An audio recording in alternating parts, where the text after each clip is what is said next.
সুপ্রিয় অষ্টম শ্রেণীর শিক্ষার্থীরা,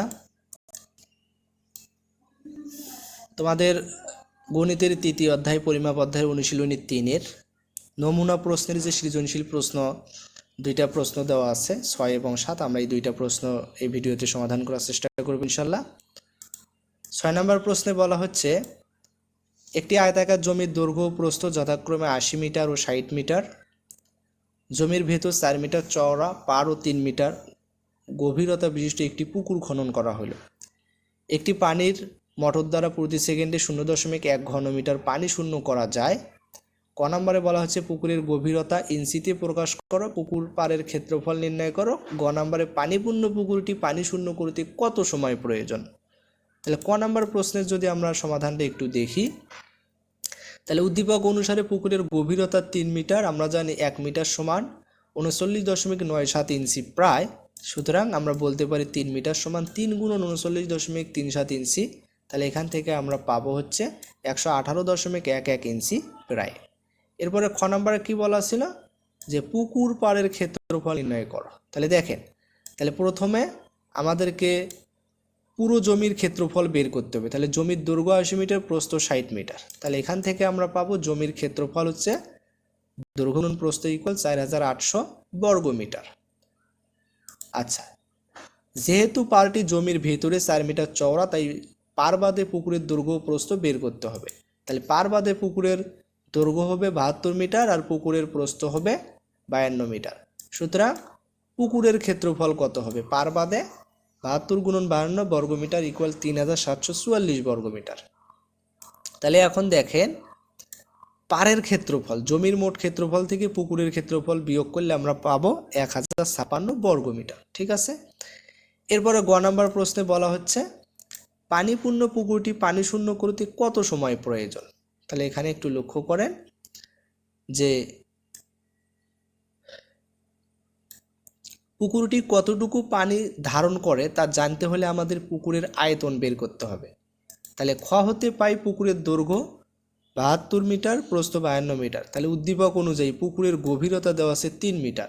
সুতরাং পুকুরের পানির আয়তন হবে দৈর্ঘ্য গুণন প্রস্থ গুণন উচ্চতা বা গভীরতা। এখান থেকে আমরা পাবো 11232 ঘনমিটার। এখন মোটরটি প্রতি সেকেন্ডে 0.1 ঘনমিটার পানি শূন্য করতে পারে।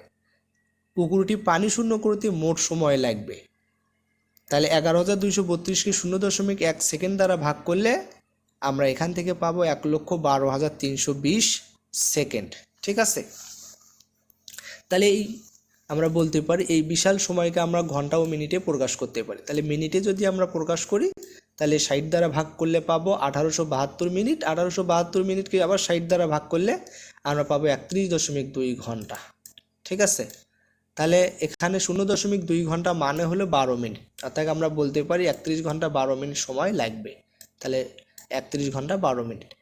এখন উদ্দীপক সৃজনশীল প্রশ্ন 7, উদ্দীপকে বলা আছে আয়তাকার একটি স্কুল ক্যাম্পাসের ক্ষেত্রফল 10 একর এবং এর দৈর্ঘ্য প্রস্থের 4 গুণ। তাহলে ক্যাম্পাসে অবস্থিত অডিটোরিয়ামের ভেতরের দৈর্ঘ্য প্রস্থ উচ্চতা যথাক্রমে 40 মিটার, 35 মিটার ও 10 মিটার এবং দেয়ালের পুরুত্ব 15 সেন্টিমিটার। এখন বলা হচ্ছে ক্যাম্পাস এলাকা কত হেক্টর। তো দেখেন, ক নম্বর প্রশ্নের সমাধান যদি আমরা করি, তাহলে উদ্দীপক অনুসারে ক্যাম্পাস এলাকা 10 একর। আমরা জানি 2.47 একর সমান হচ্ছে 1 হেক্টর। সুতরাং 10 একর সমান কত হবে, 10কে 2.47 হেক্টর দ্বারা যদি ভাগ করি, তাহলে আমরা এখান থেকে পাবো 4.0485 হেক্টর। অথবা সহজভাবে বললে 1 একর সমান এত হেক্টর, তাহলে 10 একর সমান হচ্ছে, এটা ধরে যদি আমরা গুণ করি তাহলে 4.047 হেক্টর প্রায়। তাহলে সঠিক উত্তর হবে 4.047 হেক্টর প্রায়। খ নম্বর প্রশ্নে বলা হচ্ছে স্কুল ক্যাম্পাসের সীমানা প্রাচীরের দৈর্ঘ্য মিটারে নির্ণয় করো। তাহলে খ নম্বর প্রশ্ন, প্রথমে আমাদের ক্যাম্পাসের ক্ষেত্রফলকে একর থেকে বর্গ মিটারে নিতে হবে। তাহলে আমরা জানি যে 1 একর সমান হচ্ছে 4046.86 বর্গ মিটার। সুতরাং 10 একর সমান 10 দ্বারা যদি আমরা গুণ করি তাহলে 40,468.6 বর্গ মিটার। ধরি ক্যাম্পাসের প্রস্থ ক মিটার, সুতরাং ক্যাম্পাসের দৈর্ঘ্য 4 ক মিটার। তাহলে প্রশ্ন মতে আমরা লিখতে পারি দৈর্ঘ্য গুণন প্রস্থ ইকুয়াল ক্ষেত্রফল।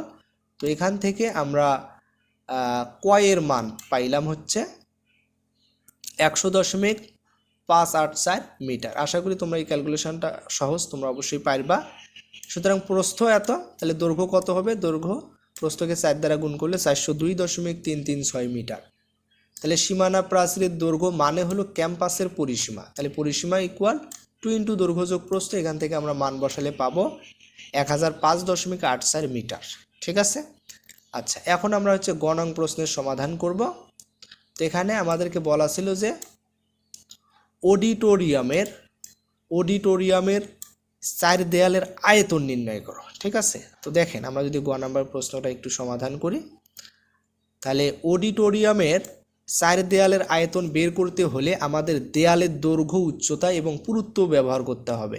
তাহলে দেয়ালের পুরুত্ব দেওয়া আছে 15 সেন্টিমিটার, একে মিটারে নিয়ে যদি যাই 100 দ্বারা ভাগ করলে পাবো 0.15 মিটার। তাহলে অডিটোরিয়ামের ভেতরের দৈর্ঘ্য 40 মিটার, প্রস্থ 35 মিটার এবং উচ্চতা হচ্ছে 10 মিটার।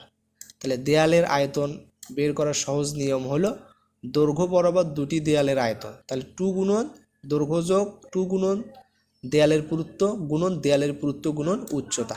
ঠিক আছে। আবার প্রস্থ বরাবর দুটি দেয়ালের আয়তন 2 গুণন প্রস্থ গুণন দেয়ালের পুরুত্ব গুণন উচ্চতা। তাহলে এখান থেকে আমরা যদি হিসাবটি করি, তাহলে দেয়াল দুটির আয়তন আমরা এখান থেকে পাবো হচ্ছে 120.9 ঘন মিটার, আর প্রস্থ বরাবর দেয়াল দুটির আয়তন আমরা এখান থেকে পাবো 105 ঘন মিটার। সুতরাং 4 দেয়ালের মোট আয়তন 120.9 যোগ 105 ঘন মিটার, এখান থেকে পাবো 225.9 ঘন মিটার। তো আশা করি তোমরা অবশ্যই বুঝতে পেরেছো। পরবর্তী ভিডিওর আমন্ত্রণ জানিয়ে এখানেই শেষ করছি। সবাইকে ধন্যবাদ।